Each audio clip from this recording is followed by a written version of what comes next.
Hey guys, it is Melissa Morrow with Vintage Bee Design, and today I am a hot mess trying to get ready for Market Diamond D. Diamonds in the Rust is next weekend, so I am all out production mode, and I hope that you enjoy some of the crafts that I have made this week that will be available at Diamond D, or of course online at vintagebeedesign.com.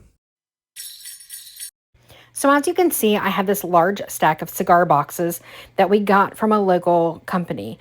And the first thing I'm going to do is start by using my heat gun to get the labels off all around the outside of it. My initial idea had been actually to paint these boxes. I'm only using one today, but my thought was I was going to paint the boxes. But then once I got everything off, I realized the wood is really beautiful and maybe I should use that as an asset. I used my Gorilla Glue hot glue and glued some beads down as feet for the box so that it would be raised up a little bit, giving it some height and a little bit more feeling of a jewelry box or something like that. I pulled out the small transfers wine by Redesign with Prima that had been my intention to sort of put them on the box and decide how I wanted to paint the box, what color I would use. And that's when I started realizing that maybe the wood was actually the best asset and I would just go ahead with that. So I decided to take it out into my workshop and give it a light sanding with a 220 grit sandpaper, getting all of that residual residue off. Then using DIY's Dark and Decrepit, just gave it 2 nice coats, wiping it off after I've got it fully saturated and letting it dry. Adding the second coat of Dark and Decrepit really gave it a nice rich finish. I decided to leave the stickers on inside the box, but I did go ahead and do a single coat of DIY's Dark and Decrepit, the same thing I used on the outside, inside the box.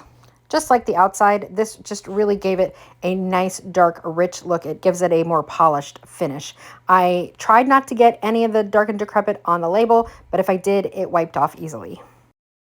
The hardest part of working with transfers, honestly, is just deciding exactly what you want to use. I thought this wine barrel worked perfectly with the cigar look, and then I sort of balanced it with the ivy on the other side of the piece. To adhere the transfer, it's very simple. You just use the enclosed stick and you rub until it is stuck to the piece that you're working on.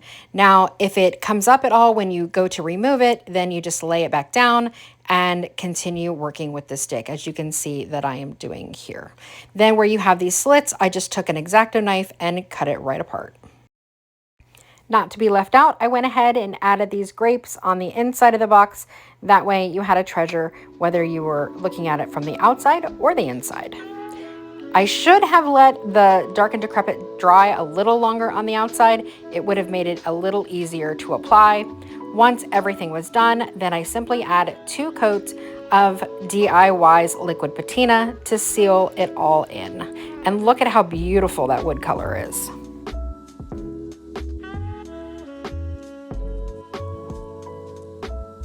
I'm really happy with how this project came out.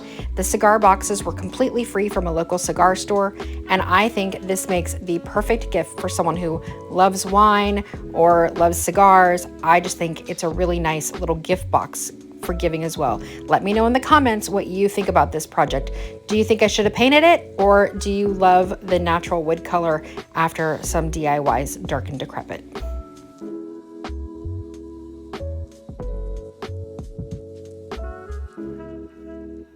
Project number 2 started off as 2 broken chair legs.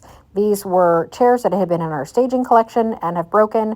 So I'm going to use some Durham's wood putty, mix it up with some water, and get kind of a firm consistency. Then I am just going to fill the holes that I want and let that dry overnight. It pretty much took overnight to dry because these are pretty deep holes.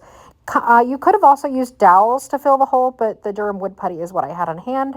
And so that's what I'm using. Once it is dry, you will sand it. And I also cut one of these legs a little bit shorter than the other, just so they would have a little bit of a difference in height. I used some tape here because the hole was open on the bottom and that sort of filled the hole. And you can see once they're all sanded up what they look like. Next up, and I drilled a hole in the top as well for my trees to fit into. Now I am going to use some DIY paint in the color Carnival Red and I'm going to give this 2 thorough coats. I really like using the DIY paint on this project because in addition to it being heavily pigmented, it doesn't have any smell and it has really good coverage, which meant 2 coats was perfect. Now I'm using some DIY liquid patina, both to seal the paint, and I'm going to, I'm going to add some glitter. I know I hardly ever add glitter, and I feel like I have been a glitter bomb this season, but I was having so much fun. And the trees that I'm sticking in the stems, as you can see, have a lot of glitter in them. And I just thought that would be a fun way to go. I also have some beautiful garland that has glitter. So yeah, I'm going a little sparkly this holiday season. Once I had these done, I had this little tassel and some beads left over from a previous project, so I just decided to go ahead and string up a few beads and wrap it around, giving it just a little bit of that tassel detail, which is super popular this year. Yeah, I'm just wrapping it around, and then I'm gonna kind of take one side and loop it under the bead and then tie it up and then give it a little touch of glue just to hold it firmly in place. And I really like how these came out. It was a fun diversion for me from being the traditional farmhouse, or I'll say typical holiday display. I did trim the tassels down a little so that they were a little bit more in size scale. And what do you think? Do you like how these came out? I know it's a departure from what I typically do, but I really do like how they came out. I'll be curious to hear what you think, since it is so atypical for me. So my next project is actually going to be a variety of projects, all with a similar theme. I have gone ahead and made some gingerbread cutouts using my Glowforge. I have them in 2 different sizes, a 5-inch and a 3-inch. And then I also have another version of the 5-inch with little holes in its hand to make a beaded garland. So this is how they come out. I used to spend hours on my scroll saw, and I love my Glowforge. I really do. Now I am going to use some Americana paint, and I am just going to give each side 2 coats of paint. I will need 5 of the gingerbreads with the holes in their hand for each string of garland, and then I have a bunch of individual gingerbreads also. After both coats are dry, then I give it a light sanding with a 220 grit sanding sponge, and this makes them so soft and smooth and really easy to work with. Painting the details on the gingerbread is really easy. I'm going to be using Fusion mineral paint for this, and the key is that one, you need to use a nice thin liner brush, and the second one is you need to thin out your paint so it is the consistency of ink. Water down your paint enough that you don't constantly have to dip into the water, but rather that where you're working out of, the paint is the consistency of ink. If you do not have your paint watered down, you will probably get very ugly lines. I will say the key really is to make sure that your paint is a watery, inky consistency, not thick. You may also notice that I tend to spin my brush when I'm loading it up, and that is to keep it nice and thin and not get it too gloppy and have a nice pointed edge. Think of it like sharpening a pencil. And now I want to show you how to get the perfect little hearts as buttons. I'm using the back side of my paintbrush, so the ball end, and I'm just doing 2 little dots, and then you drag it down with your brush. Let me get a little closer to show you better.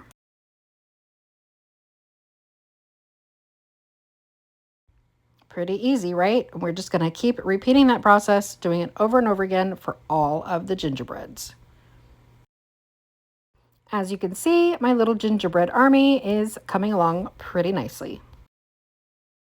So I thought I'd show you a pro tip when you have a bunch of string to cut like I do to make this garland. Find something the length you want it and wrap your jute around it versus cutting each strand individually. This will save a lot of time, effort, energy, and frustration on your part. And now I am just going to make a whole bunch of little tiny bows. And while I'm doing bow ties on all of my gingerbreads, you can just as easily use this little bow as a hair bow instead if you want a little girl. I purchased a bunch of these little bags with the bow and the little wire hanger on them wholesale for $1 each. And now I'm going to make up some little ornaments. I am simply stuffing them with a paper towel to fill out the base a little bit. I'm sorry, my camera angle isn't great here. And then I am going to stuff them with some greenery from a Christmas tree that I disassembled. And I will have more on that on a future video. You can see I just sort of stuffing things in here. I have this little Dollar Tree spatula, and then one of the little 3-inch gingerbreads that I painted. And I'm just going to sort of tuck him in here with some hot glue and get everything situated in there. And I think he came out super adorable. And here's another way he can be styled. He's cute as can be right now, but I'm going to add a little bit of liquid patina. I'm not covering the whole thing. I'm just sort of globbing it on in a variety of areas, but I am sort of really globbing it on the pine sprigs that I stuck in here. I'm going to make sure that's really heavy, because what I'm about to do next, oh Lord help me crafty people, I am going to glitter the heck out of this. I think they are so cute in the end, though. Well worth the absolute mess. Now, I did put a piece of craft paper down so that at the end I can just roll up that craft paper. I can save any glitter if I want to, and if not, then it is easily disposed of. And here are some different little faces and bodies that I made. You can see, again, my gingerbread army is in works.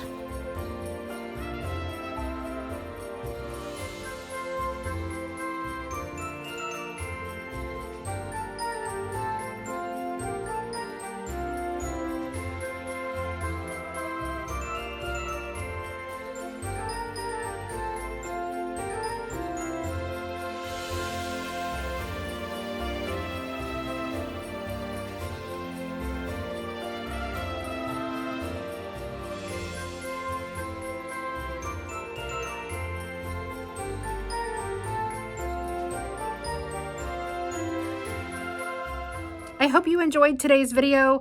I certainly had a lot of fun with all the glitter. I'm curious to think what you thought about the glitter, because it's not usually what I do, but I have been in a very glittery mood. So if you enjoyed today's video, please be sure to hit like and subscribe if you're new to the channel, and I will see you guys again next weekend. Thanks so much. Bye.